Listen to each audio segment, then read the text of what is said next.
Hello! Alright, so welcome to our video on the pottery of the Archaic Greek period.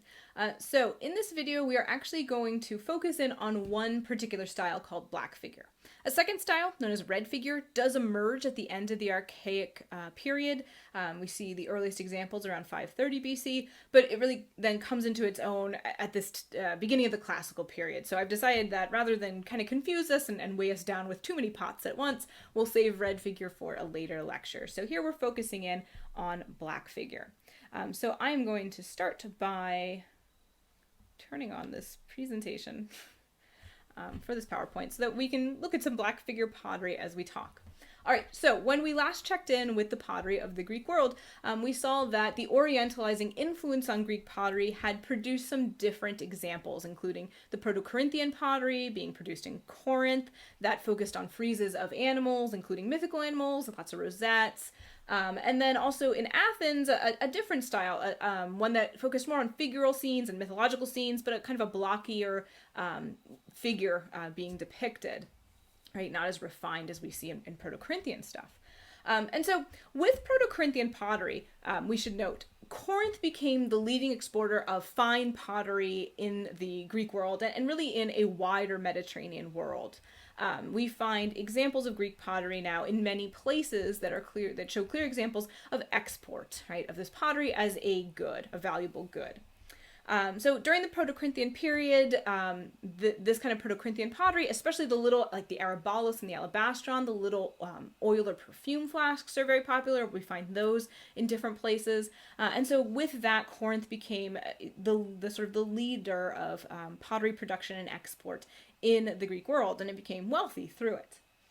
Now, in this early Archaic period, starting somewhere around 700 BC, Corinth discovers, or invents, I should say, a new technique for painting pottery. It's called black figure. And the idea is this. You take a piece of pottery, and Corinth, the clay is pretty light, so you get a pretty white colored pot generally. But then what you do is you use a black slip, kind of like a paint, to paint figures. Right? And then you go in with a knife and you cut away the paint to create detail. So this is the first part that we'll look at, but here we can also just see the general technique. These figures have been painted in black and also some red. Red gets added in as well to them. And then what they did was they went in with a knife and they scraped away the paint. And so you see all these little white lines here showing the detail of the hair, the ear, the curves of the arm, distinguishing this arm from this hunk of animal leg. That's all created by using a knife to incise away the paint to show the white clay beneath, and that creates the detail. So this is the basic idea of a black figure piece of pottery. Okay. So this begins to be used in Corinthian pottery. It replaces the Orientalizing style of Proto-Corinthian pottery, becomes very popular, and this is what they are using to decorate the vases that they are exporting. And while they make many different kinds of vases, they do specialize a little bit. So again, the alabastron and the arbalos, the little sort of perfume or oil flasks, are really popular. The pyxis, which is kind of like a little jewelry box. The oinokoe, which is the pouring pitcher, and then the krater, which is a kind of big bowl for mixing wine for feasts. Those are among the most popular. We see a lot of examples of that. So what do we see in terms of decoration? So instead of friezes of animals, that is essentially abandoned in Corinthian black figure pottery. What we now see are scenes of human beings. Mythological scenes are incredibly predominant. We see tons and tons of scenes from myth. But it's kind of a focused group. We see a lot about Hercules, right? And the stories of his life. We see a lot of the Trojan War, and we see quite a bit of what's known as the Theban cycle, which is a set of myths that you may not be familiar with, because while they were popular in the ancient Greek world, they're not as popular today. Not a lot of versions of the myths survive to today, so it's less well known. But it involves a siege of Argive captains against the city of Thebes, what's known as the Seven Against Thebes, and a lot of stories involving that. So those are especially popular. We do also begin to see some pictures of daily life. We see like banquets, for instance, although it's not quite so widespread here in this black figure Corinthian pottery. So we find examples of this pottery in multiple areas as evidence that they are being exported. Italy, Sicily especially show a ton of examples of this kind of pottery. And I want to make a note here about who's making the pottery. So probably early on, the same person made the pot and then painted it. But as this becomes a kind of elite object, more work is put into it, those roles become separate. And so now we see potters are one person, painters are another person, because they're considered now two separate crafts. And so you have two people working on the pot. We do not know the names of most of these potters yet. Some do sign their name, right? But not very many at this point. So we know the name of a couple. That being said, we can distinguish usually, I mean, art historians who study this can start to distinguish pots that are made by the same hand, that have the exact same style, and they can say, okay, all of these pots were made by the same person. And if we don't know that person's name, we give him a name, right? It's usually based on one of his more famous pots. And so he'll get a name just based on like what's on the most famous example of his work. Okay. So let's look at some examples of Corinthian black figure pottery. So first up we have the Amphiorios crater, so one of these wine mixing jugs that was made around 600 BC. Here we see the preparation for a feast. You have a person carrying a animal leg, and you have a person with a sacrificial knife. They're roasting meat. They are preparing for a feast. And this is not actually just a scene of daily life. This is part of a larger mythical scene, because here's the belly, right? The body of the crater. And here we have an example of a feast. So the Greeks, as we're going to learn, they feast laying down on these couches. They hold their nice cups. There's some tables in front of them that they put their cups and their food on. And this is how they have a banquet. And in particular, this banquet shows us Eurytius, Iole, and Hercules, right? Hercules is just the Greek name for Hercules. So you guys are probably familiar with Hercules, the Greek hero, but Eurytius is a king that he visited, and Iole is Eurytius's daughter. And if you know the story of Hercules, he takes Iole to be a new bride, making his current wife very jealous, and his current wife ends up poisoning him a little bit by accident. So this is a scene from the Hercules stories. This is an example of a skyphos, which is a kind of a cup, a pretty normal looking cup. And this is another piece of Corinthian black figure pottery. This one, it belongs to the Pholoe painter, and he got his name because this is one of his most famous pieces, and it shows again Hercules, because he's a major figure in this kind of period of pottery, and he's visiting the centaur Pholoe, right? So he gets his name from that. But we see again very much a figural scene. And we can again see the black paint and then the details incised away to show the white clay beneath. Another famous painter here is the Cavalcade painter. Again, this is a piece of a crater. This one's in terrible shape, as you can tell. And here it depicts horsemen. I mean, it depicts other things. It's fairly broken. But we do have an animal frieze, a bit like the Orientalizing period. And this is an earlier example, maybe as early as 590 BC. But then we just have horsemen. And this is considered a kind of daily life scene. It's not a particular myth. It's just men who are on horseback, presumably going to battle, which is a reality of life for the Greeks in the ancient world. One of the most famous pieces of Corinthian black figure pottery is the Amphiorios crater. Here you can see it in the upper left all put together, and then they've tried to pull apart the scene so you can see them better. The Amphiorios crater is depicting the hero Amphiorios, and I include him because he's a good example of one of the Theban cycle figures. Like, you've probably never heard of him, but he's one of the Argive commanders who sieges the city of Thebes, and it shows him leaving, right? He is up here somewhere. Oh, another thing you may have noted is that there's writing on these pots. And so I said sometimes the person who made the pot signs his name, but other times they put labels on, right? And they say who people are. And interestingly, sometimes those labels are correct, right? This, like, if this is Elpenor and it says Elpenor. Other times labels are nonsense, which suggests that the person who painted it was not literate. And so they sort of wrote something to make it look like there was writing on it in the hopes that, well, if someone in Sicily gets this, maybe they won't know Greek and it'll be fine, right? They'll just think it looks Greek, like a nice Greek vase. So sometimes they read correctly, but sometimes it's just there essentially for effect. And finally, another example of Corinthian black figure, again from the Theban cycle. This one is from the Tydeus painter. He's named because this is one of his most famous pieces, and it shows Tydeus killing Ismene. Again, a story from that cycle. Here's an example where I think this may say Tydeus here. If it does, the letter forms are a little weird, but not completely weird. But another example of the Titius painter here shows some hoplite soldiers in battle. You can see their breastplate and helmets and their spears and their shields. This is nonsense. This over here says something like bouffam or something. It's complete nonsense. It's just there to make it look like a proper Greek vase, but the person who wrote it, probably illiterate, couldn't actually manage it. Okay, so this is hopefully giving you a sense of what Corinthian black figure pottery looks like. Now, somewhere around 600 BC, painters and potters in Athens decide they will also adopt black figure. Since it has sold so well, they want to imitate Corinth and kind of edge in the market a little bit. And by 550 BC, Athens has taken Corinth's place, right? Their black figure pottery has become more popular, and they now dominate the market. So Corinth suffers as Athens is on the rise. So what makes Athenian pottery a bit more popular? Well, we see a wider array of scenes, more types of myth, more scenes of daily life, and this may be more popular, may appeal to more audiences. They also have some new forms that they are using, which may seem fancier or, again, have more market appeal.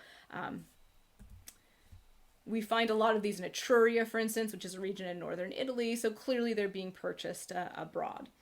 So let's take a look at some examples. So I'm going to start with the Nessus Amphora here, which is an Athenian black figure pot from about 600 BC. It's an amphora, so it's a storage vessel. And I wanted to look at this because I think it's a really good contrast to a pot we looked at in the Proto-Attic phase, the Eleusis pot, because it has the similar shape. If you remember, the Eleusis pot had Odysseus putting out Polyphemus the Cyclops' eyeball at the top. Here we have Hercules fighting the centaur Nessus. And then along the body, we have the Gorgons, which is what the Eleusis amphora shows as well. But the difference essentially in the level of detail and reality of the figures is notable, right? I'm not going to say these are perfect. Certainly there's more evolution that will happen that will increase the realism of these figures, but it is a ways away from what we saw in the Proto-Attic period. In fact, I have this here for comparison. So here's the Eleusis amphora with Odysseus and the Cyclops, and here's his Gorgons here. And then we have the Nessus amphora 50 years later, now in the black figure style. And again, you can see the difference, right, in the ability to show realism and in the level of detail that the black figure technique allows you, right? It's a notable improvement. Possibly the most famous black figure vase produced is the Franoise vase, so we'll touch on that. Why is it so popular? It's popular because it's complex. There are over 270 different human figures depicted on this vase, over 121 inscriptions saying who these people are, and it is depictions of scenes from many, many myths. It's like it's got something for everyone. There are scenes from the Caledonian boar hunt. There are scenes of Theseus and Ariadne. There's the funeral games of Patroclus from the Trojan War. There's the fight of the Lapis and the Centaurs. There's the wedding of Peleus and Thetis, the parents of Achilles. There's Achilles fighting Troilus, which is a scene from the Trojan War. There's Dionysus leading Hephaestus back to Olympus. There's Ajax carrying the dead body of Achilles, right? There's all sorts of stories on here. So simply for its complexity and ambition, it's fairly famous as a example of black figure Attic pottery. I've included this next one, which is by the Lydos painter, because I wanted to touch on another idea. The Lydos painter is named that because he seems to be from Lydia, and Lydia is a kingdom in Asia Minor. And so I wanted to point out that the people who are producing pottery are probably not just Greek. Right? We said that one of the ways that both Solon and Pisistratus tried to improve Athens' economy was to encourage the pottery trade. And how do you do that? Well, one of the things you do is you bring artisans in who understand the styles, who understand the techniques that are needed to create pottery that is marketable, that people are going to want to buy. And so we find in Athens in this period an influx of artisans from the greater Mediterranean world, people who have experience. And so they will have some impact on Athens. And so the Lydos painter is a good example of that. Here is one of his craters. Again, it's the story of Dionysus and Hephaestus. Hephaestus got thrown out of Olympus by his own mother Hera because he was ugly, and then he created a throne that would trap her, and then he left, and then Dionysus had to bring him back to free Hera. So yeah, we can't get into every story though, it's going to take forever. Okay. So just a few more notable black figure painters from Athens. First up, the Amasis painter, who is considered one of the masters of Athenian black figure pottery. Here is his Lekythos. Now, Lekythos, remember, is a kind of a taller, jug that is used for pouring out liquids in like ritual settings, like for libations. And I include this here because it shows a wedding procession. So this is a nice example of a scene from daily life. Here you have the bride and the groom in the chariot and the procession of people related to them or friends. But up here, I think we have some dancers as well celebrating. And so it's a nice scene of daily life. We've seen mostly myth so far. And then I'm going to stop here with Achilles, because Achilles is considered the master of black figure pottery. Right, so he is an Athenian painter who is living around the mid to late 6th century BC. We know his name because he has signed some of his work. And he, like I said, there are a number of essentially masterpieces of black figure pottery attributed to him. One of these is the Dionysius cup. This is a kylix, which if you remember, it's a cup that you use in like a feast. It's really big and round but shallow, and it has handles, and you kind of hold it up and drink it like this. And it used to be that the interior of the cup wasn't really painted, or maybe it just had a Gorgon face. And so one of the things Achilles seems to do is to innovate this idea of we're going to paint the whole interior of the cup as well.